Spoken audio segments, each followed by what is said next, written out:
రే ధర్మ రారా బయటికి రా. బావా ఏంటి అంత ఆవేశంగా ఉన్నావు?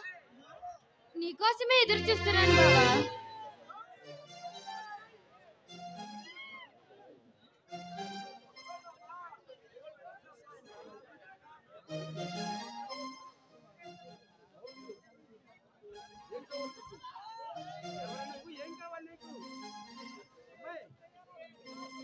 ఎవరు మీరు? ఏం కావాలి మీకు? నా పేరు అశోక్. పిలువు ఆ ధర్మకాన్ని బయటికి పిలువు. నా జన్మ కారకుడైన ఆ ధర్మకాన్ని అంతం చేస్తా. రమ్మని వాడిని బయటికి. ఏ మిస్టర్, ఏం మాట్లాడుతున్నావు నువ్వు? ఓ దేవి, నువ్వేంటి ఇక్కడ? ఈ దివానం మాదే. నేను ఈ రుద్రమరాజు కూతుర్ని.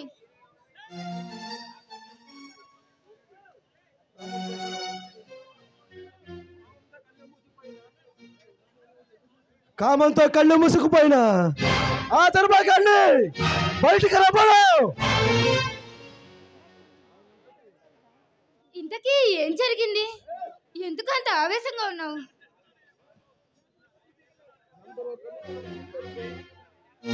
ఎందరో ఆడపిల్లలు ఉసిరి కోసుకున్నా ఆ ధర్మకాడు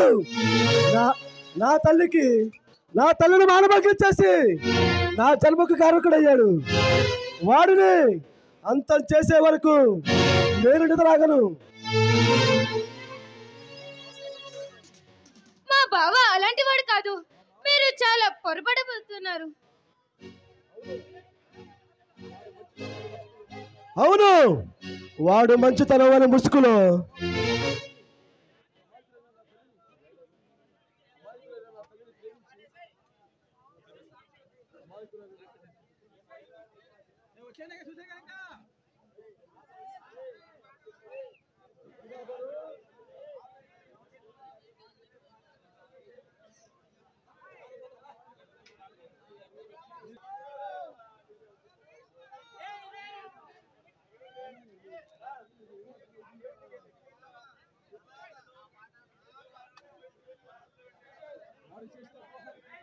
వాడు చేసిన ద్రోహానికి నిన్ను ఈ రోజు నీ శీలంతో ఆడుకుంటాను.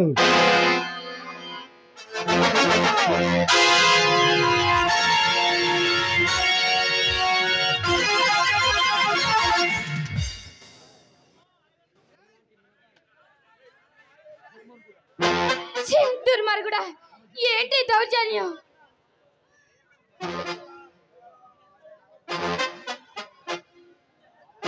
ఇక్కడి నుంచి వెళ్తావా లేదా? రమ్మను, నిన్ను అన్ని ఒక్కసారి తగలనుకుతా.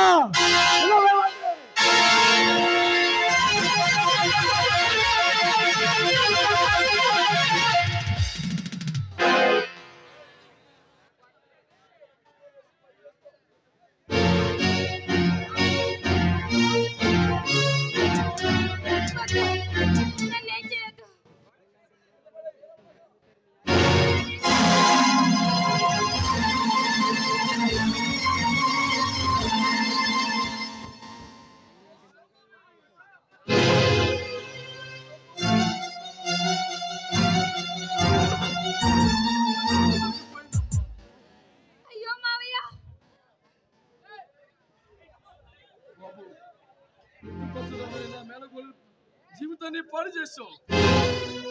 మనుషు కదరా పశువి. అమాయకుడైన నా తల్లిని నమ్మించి ప్రేమించి మానభంగం చేసి నా జన్మ కారణమయ్యావు. బాబు, నీ తల్లి నేను పాడు చేయలేదు బాబు. నీకెవరో నూరు పోసి నా మీదకు పంపించారు. అసలు నీ జీవితానికి ఒక అర్థం ఉంది బాబు. నువ్వు ఎవరో కాదు బాబు. అయ్యాల నా మరదలకు సంజయ్ బిడ్డ బాబు. నీ తల్లి జీవితాన్ని పాడు చేసింది ఎవరో కాదు, ఆ పశుపతి ఎమ్మెల్యే. ఏమిటి ధర్మ నువ్వు చెప్పేది? మర్చిపోయేవాడు ఎవడు అబద్ధం చెప్పడం ఇది అక్షరాల నిజం. నేను నీ పెదనాన్ని బాబు, నన్ను నమ్ము. రేయ్ పశుపతి, ఇక నీ కాలం చెల్లిందిరా. నా తల్లిని మోసం చేసి నా సర్వకారణకైన నిన్ను ఎమ్మెల్యేగా కాదు కదా, రోడ్డు మీద భిక్ష వెతుకునేలాగా చేస్తా. ఇక నుండి నా వేట బదులైంది. మా దేవి, ఈ సంస్థాన్ని కాపాడడానికి వజ్రాయేంద్ర అనే కుర్రాడు నీ ముందుకే వచ్చాడు. బాబు, నా మేనగోళ్ళ జీవితాన్ని పాడు చేస్తున్న నువ్వు